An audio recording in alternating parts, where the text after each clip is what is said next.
Hello everybody, welcome to our channel the Mishti and Masala. तो कैसे हो आप सब? उम्मीद करती हूँ कि आप सब बढ़िया हो। तो ये मेरा पहला वीडियो है और Diwali is also around the corner, तो इसीलिए मैंने सोचा कि चलिए शुरुआत कुछ मीठा हो जाए। तो आइए देखते हैं कि कैसे बहुत ही कम इंग्रेडिएंट से इजीली हम घर पे गुलाब जामुन बना सकते हैं। तो गुलाब जामुन बनाने के लिए पहले गैस का फ्लेम ऑन करके हमें एक पैन लेना है और उसके बाद एक मेजरमेंट कप की मदद से हमें मिल्क को मेजर कर लेना है। मेरे पास मेजरमेंट कप है इसीलिए मैंने उसके मदद से मिल्क को मेजर किया। अगर आपके पास नहीं है तो आप कटोरी भी ले सकते हो। तो मेजरमेंट कप के हेल्प लेके मैंने 2 कप फुल ऑफ मिल्क डाल दिया और मिल्क में थोड़ा सा उबाल आ जाने के बाद मैंने उसी मेजरमेंट कप के थ्रू 1 कप फुल ऑफ भुना हुआ रावा मतलब सूजी को भी ऐड कर दिया। सूजी को ऐड करते वक्त एक चीज़ आप ध्यान में रखिएगा कि जब आप सूजी को ऐड करोगे तब उसको कंटिन्यूअसली चलाते रहिएगा। अगर स्पैचुला को नहीं चलाएंगे तो सूजी में लंप आ सकता है, तो इसीलिए आप अच्छे से स्पैचुला को चलाते रहिएगा और आफ्टर सम टाइम आप देख पाओगे कि जो मिक्सचर है सूजी एंड मिल्क का वो अच्छे से मिक्स होके एक डो जैसा कंसिस्टेंसी बन जाएगा। तो वैसा कंसिस्टेंसी बन जाने के बाद आपको गैस का फ्लेम ऑफ कर देना है और उसी मिक्सचर को एक अलग से प्लेट में सेपरेट कर लेना है। तो जब तक मैं ये कर रही हूँ तो आइए सुन लेते हैं कि गुलाब जामुन हमारे इंडिया में इंट्रोड्यूस हुआ कैसे। तो बेसिकली बोला जाता है कि मुगल्स ने गुलाब जामुन को इंट्रोड्यूस किया था और मुगल्स भी इंस्पायर थे एक पर्शियन स्वीट से जिसका नाम था लुकमत अल कदीद, जिसका मतलब है फ्राइड डो बॉल जो डिप किया हुआ रहता था शुगर सिरप में। पर मुगल्स हमारे इंडियन किचन से इंस्पायर होके फ्राइड डो बॉल को बना दिया फ्राइड मावा बॉल और उसको चाशनी में डिप कर दिया और ऐसे बन गया गुलाब जामुन। तो जैसे आप देख सकते हो कि वो मिक्सचर को प्लेट में सेपरेट करने के बाद मैंने उसमें 1/4 cup of milk powder add किया और 1 टेबलस्पून ऑफ घी ऐड किया और अच्छे से उसको गूंद लिया। गूंदने के बाद फिर उसमें से मैंने छोटा छोटा करके अलग से बॉल बना लिया।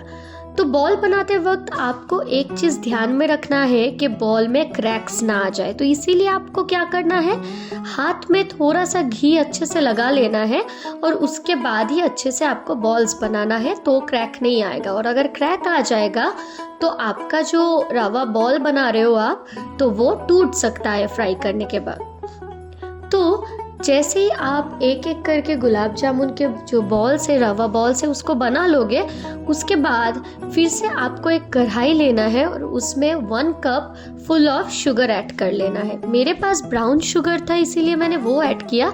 अगर आपके पास रेगुलर शुगर है तो आप वही ऐड कर सकते हो। शुगर ऐड करने के बाद आपको उसी कप में मेजर करके 1 कप फुल ऑफ वाटर लेना है और उस वाटर को फिर शुगर में डाल देना है और after that 1 tablespoon of rose water आपको ऐड करना पड़ेगा क्योंकि गुलाब जामुन है और रोज़ वाटर तो बनता ही है। और फिर अच्छे से उसको स्टिर करना है। फिर जब उसमें उबल आ जाए तो थोड़ा सा चाशनी आप लेके एक बार आपके फिंगर की मदद से चेक कर लीजिएगा। अगर चिपचिपा सा कंसिस्टेंसी हो जाए तो दैट मीन्स योर चाशनी इज रेडी। फिर आप दूसरा एक फ्राइंग पैन ले लीजिएगा और उसमें रिफाइंड ऑयल ऐड कर लीजिएगा और फिर आपके हाथ की मदद से एक बार चेक कर लीजिएगा। अगर तेल गर्म हो जाए फिर 1 बाय 1 करके आप रवा बॉल को उस ऑयल में डाल दीजिएगा।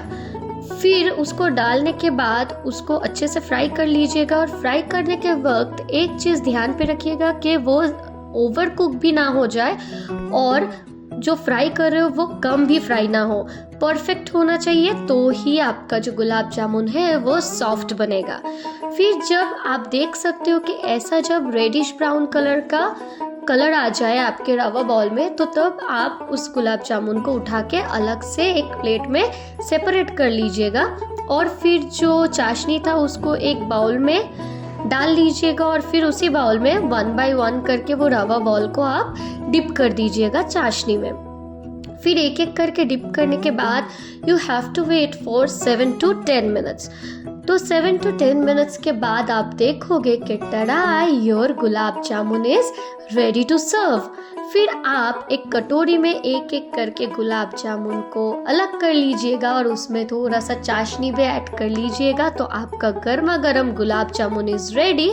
और फिर जैसे कि आप इसके बाद देख ही सकते हो कि मैंने उसको गार्निश किया था आमंड और रोज़ पेटल से, तो आप भी मेरे जैसा आमंड और रोज़ पेटल से गार्निश कर सकते हो, नहीं तो आप पिस्ता भी यूज़ कर सकते हो गार्निशिंग के लिए, और दूसरा भी कुछ ड्राई फ्रूट्स को आप अच्छे से कट करके उसके मदद से भी आप गार्निश कर सकते हो और अपने लव्ड एंड स्पेशल वंस को सर्व कर सकते हो। जैसे कि आप देख सकते हो कि मेरा जो गुलाब जामुन है वो बहुत परफेक्ट बना है, और मैं कट करके भी दिखाती हूँ कि वो कितना सॉफ्ट बना है।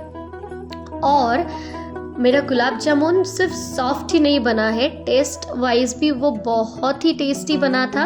तो आप भी घर पे ट्राई कीजिए इस दिवाली में और अपने लव्ड वंस को बना के खिलाइए गुलाब जामुन और एंजॉय कीजिए। थैंक्स फॉर वॉचिंग, और please like, share and subscribe my channel. Thank you so much.